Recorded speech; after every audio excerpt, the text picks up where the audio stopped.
One of the areas directly impacted by the trade war going on right now is the city of Oshawa, Ontario. On Friday, the General Motors Assembly plant announced that it's cutting back operations, moving from 3 shifts to just 2 starting this fall, laying off hundreds of people in the process.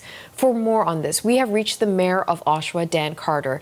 Mayor Carter, thank you so much for making time for us today. First of all, good afternoon, and thanks for reaching out to me this afternoon. Well, I'm so pleased we were able to find a way to connect today, sir, because I do want to talk to you about General Motors. I want to talk to you about Oshawa, but I really actually want to begin with what we just heard, which is the U.S. president.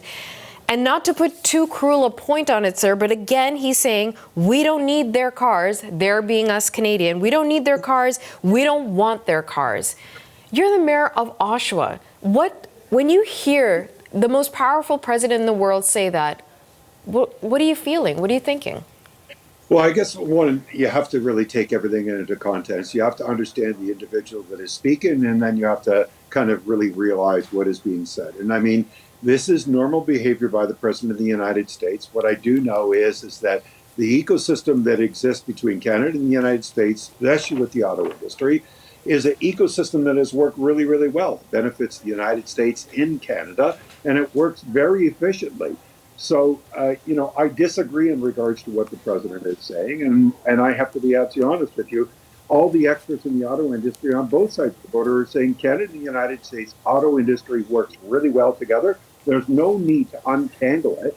We understand what the president is trying to do in regards to returning jobs to the United States.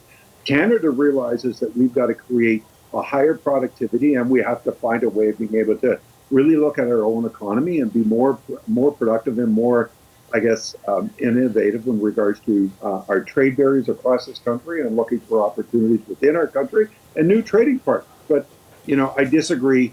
We have got a system that works well, and Canada has proven to be a great neighbor of the United States. And I know that neighboring communities wish us a way forward, especially in the United States. I appreciate your candor about this needs to be taken with a grain of salt, and the source is President Trump. Some of these comments are unusual. Let's talk about the person representing our country now in this conversation that's going to take place at the White House on Tuesday, newly elected Prime Minister Mark Carney. What do you need from him? You're the leader of Oshawa. What do you need the Prime Minister of this country to do on Tuesday? So what I've learned out of our experience in Trump 45 in 2018, when General Motors had to make a decision in regards to seeding his operation here in Oshawa, and matter of fact, closed down our plant, 10 million square feet of industrial spaces. What I understood about that period of time is, A, words matter, and negotiations happen behind the door. And in that example, we had the federal, the provincial, General Motors and Unifor all at the table talking. Mr. Carney has demonstrated to me that he wants to have these conversations in private, one-on-one, to be able to find a solution in regards to moving forward. Not only making the case of what Canada brings to the table, but why it benefits the Americans and how Canada is a great neighbor. And I have all the confidence in the world that Prime Minister Carney will go there, will be a statesman, will talk about how we create a pathway forward. And that's what my expectation is. But my expectation is that Mr. Carney is going to depend upon our provincial governments. He's going to depend on local municipalities to bring innovative ideas forward so that we can actually look at how are we going to move our economy forward in Canada. But I have confidence that Mr. Carney is going to be very strategic. He's going to be statesman-like, and he is going to put the case forward that Canada and the United States benefit better when we work together instead of separate. Mayor Carter, you mentioned that the Prime Minister is going to be leaning on leaders provincially and municipally for ideas. Have you had any correspondence with either the Prime Minister or his team about what Oshawa needs?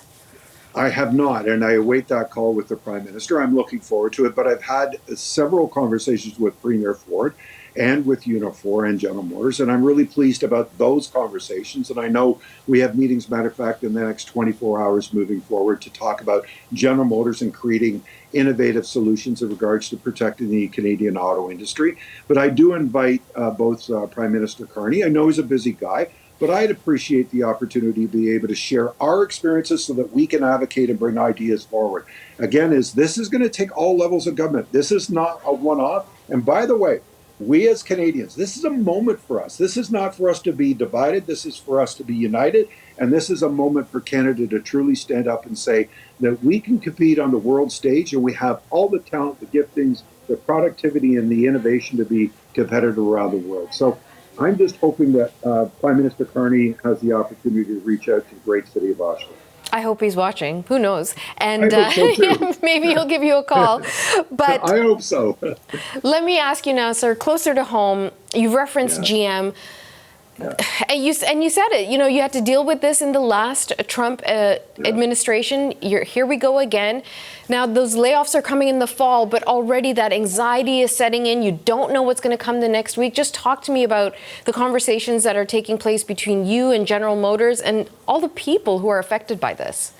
Well, again, is in the next 24 hours, I'll be meeting with the Premier General Motors Unifor to be able to sit down and really talk about what are the ideas we could bring forward in regards to those individuals that have been impacted by the business decision that General Motors has made. And we've got to bring in innovative ideas forward. And just, the automobile industry in the great city of Oshawa has played a significant role over the last 100 years. We overcame in 2018 with Trump 45. We're going to have to overcome with Trump 47.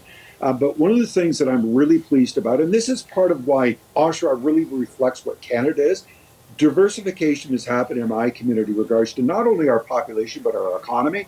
And now the industrial sector of the Oshawa economy is only about 3% out of the total economy. So we've diversified quite a bit. And Canada is looking at how do we diversify. But the auto industry plays a significant role in regards to my community. And we will be a part of the auto industry, transportation industry for many years to come. But it's going to take all of us to come together and say, what are the ideas that we can bring forward? How do we meet the needs of the Canadian market? How do we be able to be more competitive in the United States? And what other markets are available in regards to the products and the services that we're providing? We have great, talented, gifted, trained people. And I think that that's where our competitive edge meets. But again, this is a moment for Canada. And I'm calling all Canadians. Let's be united. Let's make sure that we show the rest of the world what we're made of. Mayor Carter, before I let you go, I've really enjoyed this conversation, your candor and all of this. And so much of the conversations we have on CBC are about the politics of it, the analytics of it. We speak to industry experts, we speak to elected officials. And sometimes lost in all of that is the humanity of what is happening. And those of us who are sort of a couple of steps removed from the tariff situation aren't directly feeling the impact yet, don't know what it's like to live with this looming threat. I wonder if you can put a human experience on this. What are people in Oshawa feeling? What are they telling you? So what I'm hearing is, believe it or not, is we are an optimistic community. We have faced so many different challenges for a period of time. And I think that that's one thing that gives me hope. And I'm trying to be optimistic in regards to, as a leader of this community, I need to be optimistic and talk about the future and talk about how we're going to fight and talk about how we're going to innovate. But I never, ever forget about the people that are affected by the impact of others' decisions. And we've got to make sure that as elected individuals, that we're authentic about what we say. We've got to be optimistic and hopeful about, but we also have to be open to new ideas and concepts. And we can never forget the people that have been affected by these decisions. I don't ever forget about the men and women that go to work there every day, the families that they support, the kids that go to our school, the challenges of today's economy. We've got to never, ever lose focus in regards to what Canadians, not only in my community, but communities all across Canada are facing. And I think as an elected official, we cannot lean on this policy alone. We have to understand that we represent Canadians. And again, I get tired of people trying to divide us, trying to get us angry, trying to put fear in us. Let us unite together and let's work together to be able to find a way forward. But don't ever forget the people that have been affected. So I'm optimistic and hopeful because that's the role and responsibility I have. I also understand my economy here locally can absorb new opportunities and hopefully be able to see people transition forward. But I'm not willing to give up on the auto industry, and I will not give up on those that are affected by the tariffs or by policies that other governments make. We are too proud of people, and we're too gifted of people to do that. So I hope that I've answered your question, but I never forget about the people that are affected by these decisions. Dan Carter, you are the mayor of Oshawa. You might even be the mayor of optimism. Thank you so much for your time. Thanks. Have a great day. All the best. You too, sir. Thank you. Thank you.